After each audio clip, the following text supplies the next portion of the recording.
Boeing is one of the biggest names in aviation, building everything from giant passenger jets to advanced military planes.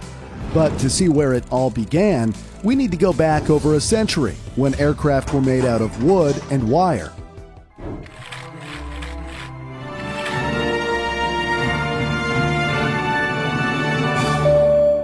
This is your captain speaking. We're ready for takeoff, so sit back, relax, and enjoy the flight through the evolution of Boeing. On December 17, 1903, the Wright brothers made history with the first successful airplane, the Wright Flyer. 6 years later, William Edward Boeing saw an aircraft for the first time. He was instantly fascinated. That moment would change his life and the future of aviation forever. In 1916, William Boeing and George Conrad Westervelt founded Pacific Aero Products. That same year, they built their first plane, the B&W Seaplane. It was a small two-seater made from wood, linen, and wire. Simple, but ahead of its time. On June 15, 1916, William Boeing flew it himself and named it Bluebill.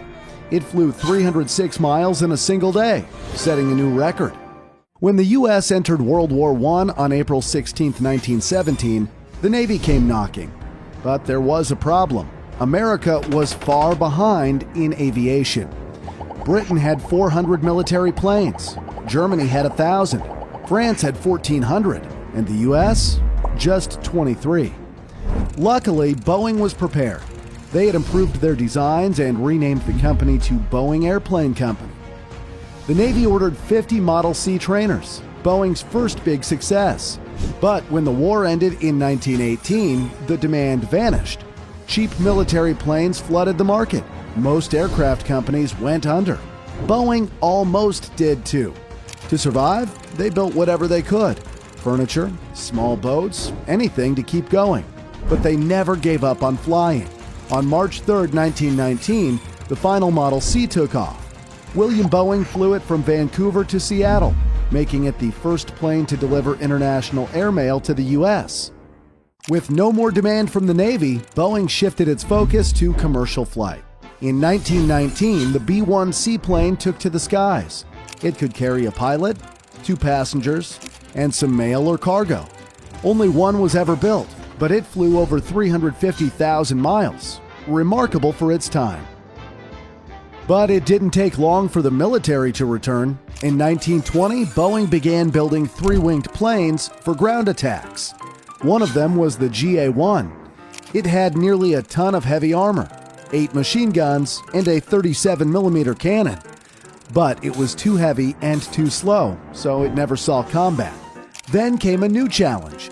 Boeing entered a competition against Curtiss to design a new fighter for the U.S. Army. In the end, both designs were accepted. Boeing kept refining its PW-9 fighter, which became the fastest plane they had built, reaching 159 miles per hour. Over time, 157 PW-9s were produced in several versions. That kicked off a new chapter.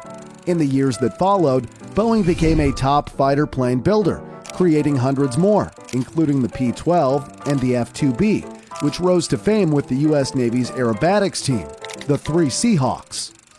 In 1927, Boeing flew its first passenger, marking the start of its commercial aviation journey. She flew aboard the Model 40, a mail plane built for the U.S. Post Office. It could carry 2 passengers in a small, cramped cabin, a big step at the time. The Model 40 proved a success, with 77 built in total. On July 26, 1928, Seattle opened its first municipal airport, Boeing Field. At the ceremony, William Boeing called it just about the happiest day of my life. The next day, the Boeing Model 80 took flight. Powered by 3 engines, it carried 12 passengers and was among the first planes built for people, not just mail. Fun fact, Ellen Church, a nurse, pitched a bold idea to Boeing: hire women as flight attendants to calm nervous passengers. In 1930, she flew on a Model 80A, becoming the world's first flight attendant. Requirements? Be a nurse, under a certain age and weight, and even unmarried. Boeing thought it made women seem more dedicated and, well, attractive. But then came trouble. In 1929, Boeing helped form a giant aviation empire. owning everything from planes to engines to airlines. It became a monopoly, and the government stepped in. The company was forced to split into three: Boeing Airplane Company, United Airlines, and United Aircraft. Frustrated, Boeing sold his shares and walked away. When he died in 1956, he didn't own a single share, but left behind a legacy that changed aviation forever. In 1930, Boeing's monomail was revolutionary. Its sleek, all-metal design, low wings, and retractable landing gear made old biplanes feel instantly outdated. It was faster, more aerodynamic, and laid the foundation for many Boeing models to come. The Boeing YB-9 was a giant leap from the monomail, an all-metal bomber with a 76-foot wingspan, built for the U.S. Army. It could carry 2,200 pounds of bombs and fly at 188 miles per hour, fast enough to outrun most fighters of its time. A major step forward, but aviation was evolving fast. In 1932, the P-26 pea shooter took flight, the first all-metal American fighter to enter full production. It outpaced biplanes and became the fastest fighter in the sky. Boeing built 151, and then nothing. They stepped away from fighters for decades. But they weren't done. Their next chapter would rewrite aviation history. The Boeing Model 247 changed air travel forever in 1933. This low-wing, twin-engine plane flew from New York to LA in 20 hours, with 7 stops. That sounds long today, but back then, it was more than 7 hours faster than any other airline. With a cruising speed of 189 miles per hour, the Model 247 ushered in the age of speed, reliability, safety, and comfort for air travel. Then came the Boeing 314, better known as the Clipper. This wasn't just a plane, it was a flying ocean liner. Built for Pan Am, it had a 106-foot wingspan, 4 engines, and a 3,700-mile range, with a cruising speed of 188 miles per hour. It crossed the Atlantic and Pacific days faster than any ship could dream of. For the time, that was insane. And inside, pure luxury. 40 sleeping bunks, private dressing rooms, a dining salon that turned into a lounge, or even a bridal suite. It flew 10 crew and 74 passengers in style. At the time, no other airplane came even close. And the price to fly across the Pacific? $675 back then, over $15,000 today. That's wild. Even President Franklin D. Roosevelt flew on a Clipper to meet Churchill, making it the first plane to carry a sitting U.S. president while in office, years before the term Air Force One existed. 12 Clippers were ever built, but one, the California Clipper, became legend. After the attack on Pearl Harbor in 1941, it was stranded in New Zealand.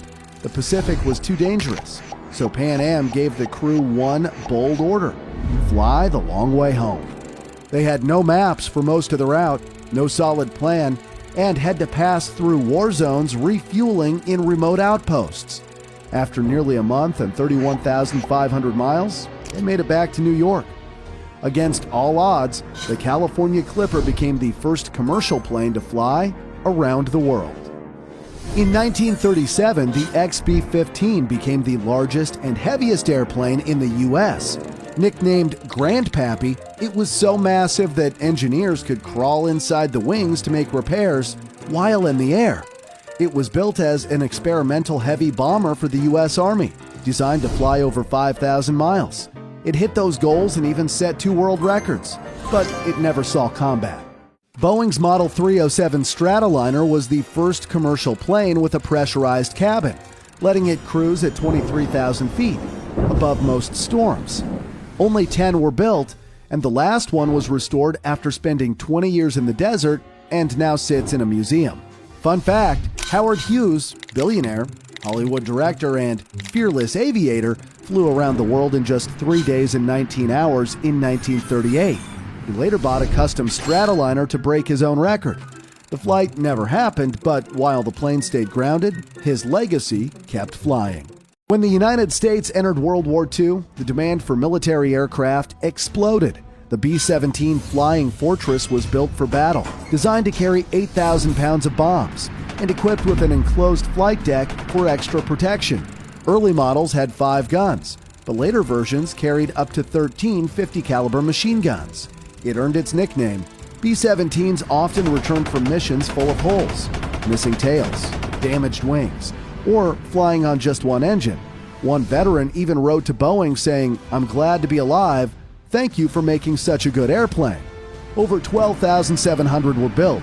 They dropped over 640,000 tons of bombs on Nazi targets, delivering a devastating blow to Germany's war machine. General Karl Spaatz put it best, without the B-17, we may have lost the war. And Boeing wasn't done. A bigger giant was next. The B-29 Superfortress was one of the most advanced bombers of World War II. Bigger, faster, and deadlier than the B-17. With a range of 5,600 miles, 12 50-caliber machine guns, and a 20,000-pound bomb load, it was built for destruction. It even had remote-controlled gun turrets, technology far ahead of its time. The B-29 was used heavily against Japan. On one terrifying night, 334 superfortresses bombed Tokyo, killing an estimated 100,000 people. The sky turned to fire. Then came the unthinkable. On August 6, 1945, the B-29 Enola Gay dropped the first atomic bomb on Hiroshima. 3 days later, Bockscar dropped another on Nagasaki. To this day, the B-29 is the only aircraft ever used to drop nuclear weapons in combat. But all that power came at a price. Developing and building the B-29 cost even more than the atomic bomb itself, more than the entire Manhattan Project. That's over $50 billion in today's money. In total, 3,970 superfortresses were built. They weren't just important, they were essential to winning the war and ending the deadliest conflict in American history. After the war, Boeing kept building bombers, the B-50 Superfortress, the sleek B-47 Stratojet, and the legendary B-52 Stratofortress, known as the Buff. Big, ugly, fat fella. It was designed to carry nuclear weapons across the globe, and it's still flying today. But the war was over, and demand for military planes collapsed. Boeing was hit hard. 70,000 workers lost their jobs. To survive, they turned back to commercial aviation. Their answer? The 377 Stratocruiser, a luxury airliner. Pan Am, then America's most iconic airline, jumped in, ordering 20 Stratocruisers, the biggest commercial deal of the time. But things didn't go as planned. Only 56 were ever built. The plane was stylish, but hard to fly. Engine and propeller issues led to deadly accidents, including a 1952 crash in the jungles of Brazil that killed all 50 people on board. Boeing needed something new, something fast, something revolutionary. Imagine telling your boss you'll do a smooth flyover, then pulling off a full barrel roll in a giant jet. That's exactly what pilot Tex Johnston did in 1955 with the Boeing 367-80, better known as the Dash 80. Built a year earlier, it was Boeing's bold version of the jet age, and they went all in, investing 2/3 of their post-war profits. It was a huge risk, but the Dash 80 flew over 1,600 test flights and proved one thing: the future of flying was jet power. And Tex's barrel roll? Boeing's bosses had no idea, and it must have left them in shock. He didn't just do it once, he rolled the jet twice. The crowd cheered, the press was amazed, and it probably became the boldest sales pitch in aviation history. And the story was far from over, because what came next would change air travel forever. Enter the Boeing 707, Boeing's first real jetliner and the plane that launched the jet age. It wasn't the first commercial jet, but it was the one that changed everything. Boeing President William Allen and his team were said to have bet the company on jet travel. Luckily, the gamble paid off. The 707 cruised at 600 miles per hour, flew 3,300 miles, and carried 194 passengers, a huge leap in 1957. It even cut transatlantic flights from 12 hours to just 6, making international travel mainstream. To beat rivals like Douglas and its DC-8, Boeing got smart, customizing 707s for specific airlines. Qantas, for instance, got long-range models with bigger engines. It was risky, but it worked. In 1960, Boeing added the smaller 720. It carried 156 passengers and was much cheaper to build. Then things got weird. The 720 was turned into the E-3 Sentry, a military version with a giant spinning radar dome. It looked strange, but it became a key player in both air defense and coordinating attacks. Between the 707 and 720, Boeing built over 1,000 planes. The jet age had officially begun, and Boeing was leading the charge. Next came the Boeing 727, designed for short routes and smaller airports. Airlines were split between wanting 2 or 4 engines, so Boeing picked 3, all mounted at the back. It became the only Boeing jet with 3 engines. It stood out for its design and how loud it was. The 727 was one of the loudest commercial jets ever made. Even with hush kits to reduce the noise, some Australian airports banned it for being too loud. Still, it was a massive hit. Boeing planned 250 but ended up building over 1,800. It became their best-selling plane at the time and the first commercial jet to top 1,000 sales. Then, one 727 was intentionally crashed for a Discovery Channel TV show. Filled with crash test dummies, it revealed, front row passengers were at the highest risk. Rear passengers had the best chance. The brace position worked, although it sometimes caused broken legs.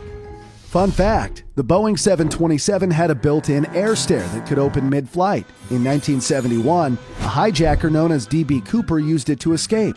After demanding $200,000 and claiming to have a bomb, he parachuted out and vanished. He was never found, and the case became one of aviation's greatest mysteries. Boeing isn't just making passenger planes. When the space race began, it became one of NASA's key partners, helping build the Saturn V rocket that launched astronauts to the moon. It recently flew its first crewed Starliner mission to the ISS, but due to technical issues, NASA chose SpaceX's Dragon for the return.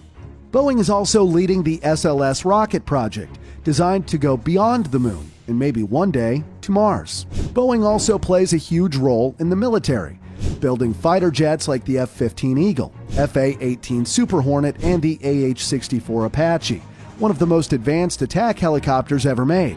Boeing also develops missiles, drones, and other systems that power the U.S. military. Fun fact, Boeing even built the world's scariest missile, the LGM-118 Peacekeeper. One missile, 10 nuclear warheads, each strong enough to destroy multiple cities. Thankfully, it's no longer active. When it launched in 1967, no one expected the 737 to dominate the skies. But against all odds, it became the best-selling jet of all time, Boeing's biggest triumph and heartbreak. Smaller than the 707 and 727, it earned the nickname Baby Boeing. With a range just over 1,100 miles and room for 107 passengers, it was perfect for short flights. Lufthansa was the first customer, ordering 21 planes, worth over $650 million today.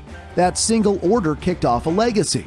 The 737 faced tough competition from rivals, like the Caravelle and DC-9, but Boeing came out on top. Just 2 decades later, the 737 became the most ordered commercial jet in history. And it kept evolving. First came the 737 Original, then the 737 Classic, with more seats and longer range. But the real leap was the 737 Next Generation. New wings, more fuel, and space for up to 220 passengers. But then Airbus launched the A320. It was cheaper, more fuel efficient, and packed with innovation. Boeing had ruled the skies for years, but Airbus was now stealing loyal customers like Lufthansa and United Airlines. So Boeing responded with the 737 MAX in 2011, its boldest update yet, with improved engines, a redesigned frame, and new split-top winglets. It came in 4 sizes and could carry up to 230 passengers. But then, disaster struck. Twice. Lion Air Flight 610 crashed shortly after takeoff. Just months later, Ethiopian Airlines Flight 302 suffered the same fate. All 346 people on board both flights tragically died. The cause? MCAS, a software system meant to prevent stalls, but instead forced both planes into fatal dives. Even worse, pilots were never told. MCAS was not in the manual. Ed Pearson, a former Boeing manager, warned that rushed production created serious risks and urged a pause. He was ignored. After the crashes, he testified before Congress, stating clearly the crashes could have been prevented. The 737 MAX was grounded worldwide for nearly 2 years, the longest grounding in commercial aviation history. Boeing paid $2.5 billion in fines for hiding information, but that was just the beginning. The fallout was massive. Boeing paid $20 billion in direct costs and lost another $60 billion from 1,200 canceled orders. Netflix later released Downfall: The Case Against Boeing, a documentary that exposed how far things had spiraled. It marked one of the darkest moments in Boeing's history. But Boeing fought back. MCAS was redesigned. Pilots received better training. Flight software was updated, and the 737 MAX returned to the skies. Today, the Boeing 737 is the best-selling commercial jet ever, with over 12,000 built. It has carried more than 22 billion passengers, more than twice the world's population. As for the A320, Airbus has built over 12,000 as well. The crazy part? Boeing is still in the lead by just 6 planes. Then came the largest passenger plane the world had ever seen. So big, Boeing had to build the world's biggest building just to make it, and they nearly went bankrupt trying. In 1970, Boeing introduced the massive 747, the world's first jumbo jet. It was built in the Boeing Everett factory, which still holds the Guinness World Record for the largest building on Earth. The 747 was a 4-engine, wide-body jet powered by turbofans that delivered more thrust while using 1/3 less fuel than older engines. At 232 feet long, with a tail as tall as a 6-story building and wings stretching 211 feet wide, it could carry 3,400 pieces of luggage and unload them in just 7 minutes. Its raised cockpit gave it that iconic hump and allowed cargo to be loaded through the nose. This design was not just iconic, it was strategic. Boeing feared supersonic jets like the Concorde, which first flew in 1969 and reached 1,354 miles per hour, more than twice as fast as the 747's cruising speed of 640 miles per hour. Supersonic travel was a real threat, but the Concorde's high costs, noise, and limited range kept it niche, while the 747 soared into the mainstream. Boeing risked everything. The company racked up over $2 billion in debt. It was the biggest corporate gamble ever, but it paid off. Pan Am ordered the first 25 planes for $525 million. Under pressure, Boeing's team of 50,000 workers, nicknamed the Incredibles, built the world's biggest passenger jet in just 16 months. Funnily enough, pilots sat in a 747 mock cockpit on a truck raised 3 stories high, guiding the driver below by radio as if it were in the sky. The first 2 models, the 747-100 and 747-200, could carry between 375 and 490 passengers. 2 100s were modified by NASA to carry the space shuttle, and in the 90s, 2 200s were transformed into Air Force One, flying presidents from Reagan to Obama through crises and combat zones. The 747-300 added a longer upper deck, and the SR variant could carry up to 660 passengers, an incredible number for a single aircraft. For decades, the 747 ruled the skies. But in the mid-2000s, a new challenger arrived, the Airbus A380. It was even bigger than the 747 and could carry more than 800 passengers. With its 2 full-length decks, the A380 claimed the title of world's largest passenger plane. But despite its size, the A380 never reached the same cultural status or production numbers. The 747-400 came in 3 versions: a freighter, a mixed-use model, and a shorter-range domestic jet. Then came the final queen of the skies, the 747-8. Launched in 2005, it served 400 to 500 passengers and had a range of 8,890 miles, the farthest of any 747 ever built. That's enough to easily fly non-stop from New York to Tokyo. But the 747 was more than just specs. It became a pop culture icon, seen in movies, magazines, and posters. Nicknamed the Queen of the Skies, it became the face of international travel. Still, not all its history was glorious. In 1977, tragedy struck when two 747s collided on a foggy runway in Tenerife, claiming 583 lives, the deadliest aviation accident the world has ever seen. And in 1985, Japan Airlines Flight 123 crashed after a cabin failure. Out of 524 on board, only 4 survived. It remains the deadliest single aircraft disaster in history. Even so, the 747 changed aviation forever. Boeing built an astonishing 1,574 of these giants. In 2023, production ended, closing a 55-year chapter in the era of quad-engine passenger planes. Many still fly today, and likely will for years to come. Fun fact, Boeing's 2707 was designed to crush the Concorde. Bigger, faster, and meant to fly at Mach 3 with 300 passengers. It was the American dream of aviation, but it was too ambitious and too expensive. The project collapsed. 60,000 people lost their jobs, and it became known as the airplane that almost ate Seattle. In the early 80s, Boeing needed something new, something bigger than the 737, but more efficient than the 747. The answer was the 159-foot-long 767, Boeing's first wide-body twin jet. It was also Boeing's first airliner with a 2-crew glass cockpit and a supercritical wing to reduce drag and improve fuel efficiency. Development involved over 26,000 hours of wind tunnel testing and cost $4 billion. The most successful version, the 767-300ER, launched in 1988 with American Airlines. It carried up to 283 passengers and could fly over 6,800 miles, making it suitable for long-haul routes. But the 767 is also linked to one of the darkest days in aviation history. On September 11, 2001, 2 767s were used in the attacks on the Twin Towers. Nearly 3,000 people died, including everyone on board. It was a tragedy that changed air travel and the world forever. Today, the Boeing 767 is still in production, but only for cargo and military use, including the KC-46 Pegasus. Boeing has shifted its focus to newer passenger jets. Meanwhile, Airbus competed with the A330, which has seen 1,632 built, beating Boeing's 767. Both are still in production, so the battle for the skies continues. Then came the Boeing 757. At first glance, it looked like a regular jet, until you saw who was flying it.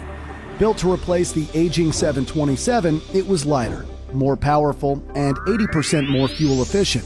It could even take off from shorter runways, opening the door to more airports. Launched just a year after the 767, it shared many of the same technological advances, including a glass cockpit. In fact, pilots trained on one could easily fly the other. The 757 came in 2 lengths. The more popular 200 variant was 155 feet long, seated 200 passengers, and had a range of over 4,500 miles. The stretched 300 version was 178 feet long, still the longest single-aisle twin jet ever built, carrying up to 243 passengers, but with a reduced range. Production ended in 2004 after just over 1,000 were built. Fun fact, the Boeing 757 became the ultimate VIP ride, used by the presidents of Argentina and Mexico, the Sultan of Brunei, and the Saudi royal family. Microsoft co-founder Paul Allen owned one too and sold it to Donald Trump, who added gold-plated finishes and renamed it Trump Force One, a flying palace that took center stage during his 2016 presidential campaign. Then came the Boeing 777, the world's largest twin-engine passenger jet. Launched in 1995 with United Airlines, the 777 wasn't just built by Boeing, it was shaped by its customers. 8 major airlines joined the Working Together group, helping design a long-range, wide-body jet that met real airline needs. It also marked a leap in technology. The 777 was the first jetliner designed entirely using 3D computer graphics, no full-size mock-ups. Over 240 design teams solved nearly 1,500 engineering challenges. The total cost? $5 billion, but less than expected thanks to its digital process. You can recognize a 777 by its massive twin turbofans. six-wheel landing gear, and smooth circular fuselage. Inside, passengers experienced the sleek Boeing signature interior, curved walls, large overhead storage bins, and soft lighting. The 777 could carry up to 396 passengers. Its worldliner version was built for ultra-long-haul routes and could fly nearly 10,000 miles, enough to connect almost any two cities on Earth without refueling. But its legacy includes two haunting stories, both in 2014. In March, Malaysia Airlines flight MH370 vanished with 239 people on board. No mayday, no wreckage for over a year, no bodies ever found. Despite the largest search in aviation history, its fate remains one of the greatest mysteries in aviation. Then in July, flight MH317 was shot down over eastern Ukraine by a Russian Buk missile. Mistaken for a military plane, it was hit by pro-Russian rebels. All 298 people were killed, the deadliest airliner shootdown in history. Still, the 777 became the most successful wide-body twin jet ever, outpacing the iconic 747 in deliveries. With over 1,750 delivered, it paved the way for the next evolution, the 777X. Fun fact, in 2005, a worldliner set the Guinness World Record for the longest non-stop commercial flight, 13,423 miles, from Hong Kong to London in 22 hours and 42 minutes. Hope the pilot brought a good book. In 1997, Boeing merged with McDonnell Douglas, forming a strong partnership and unveiling a sleek new logo. Boeing's logo had come a long way in a century. McDonnell Douglas had been developing the MD-95, a small jet for about 100 passengers. After the merger, it launched as the Boeing 717. It was similar to the 737-600 in size, but more efficient for short, regional routes. Still, it never took off like earlier models. Only 156 were built.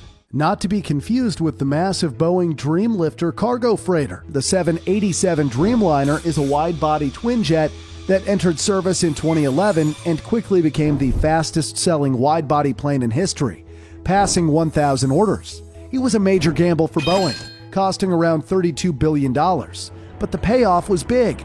The Dreamliner was the first airliner made mostly of carbon fiber composites, with a more aerodynamic shape and fuel-efficient engines.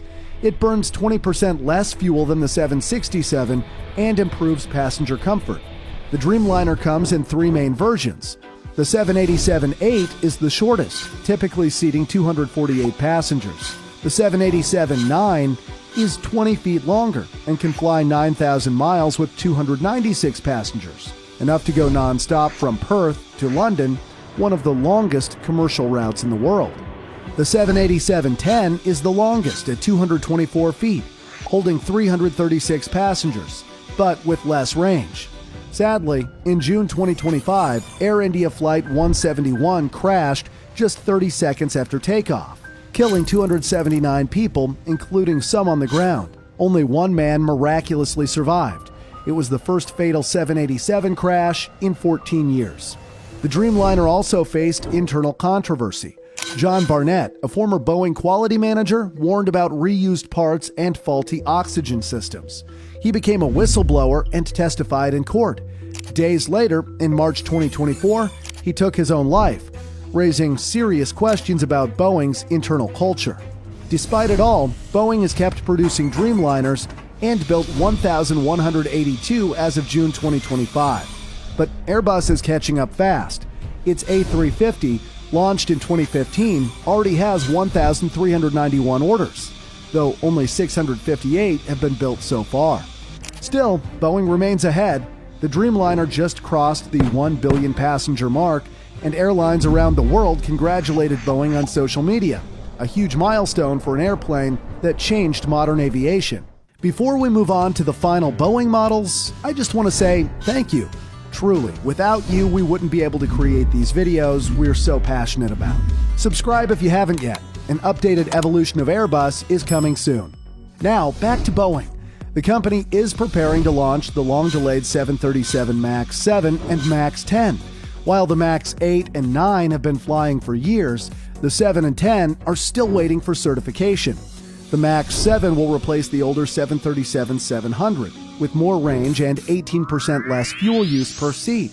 Boeing predicts it will outperform the A319neo in both cost and capacity. The MAX 10, built after requests from airlines like United, is the longest 737 ever, seating up to 230 passengers, and already has hundreds of orders.